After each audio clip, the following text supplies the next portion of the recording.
Qui n'a jamais lu une portion de la Bible ici? Qui n'a jamais entendu parler de la Bible? Je vais lire un passage dans la Bible qui se trouve dans Matthieu, chapitre 8, au verset 23. La Bible déclare: Jésus monta dans la barque avec ses disciples. Et voici, il s'éleva sur la mer une grande tempête. Est-ce qu'on peut dire une grande tempête? Une grande tempête! Et puis tous les disciples avaient peur de cette tempête. C'est ce que dit la Bible. Est-ce que tu peux dire les disciples avaient peur? Mais lui, Jésus dormait.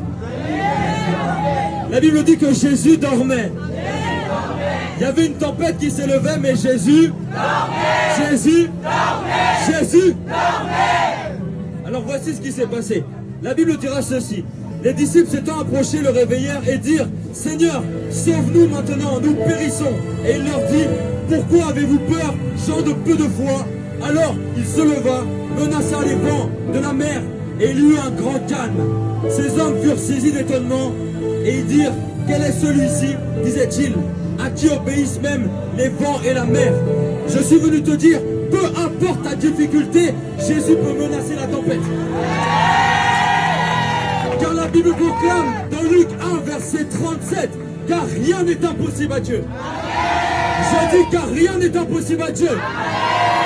Est-ce que tu peux dire rien?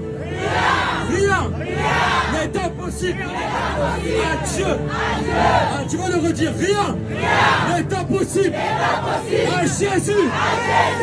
Alors aujourd'hui, si tu vis une difficulté, dis seulement Jésus dans ta difficulté et il viendra menacer la tempête. Je suis venu te dire: Jésus est le pompier là où il y a le feu. Est-ce que tu peux dire: Jésus est le pompier là où il y a le feu?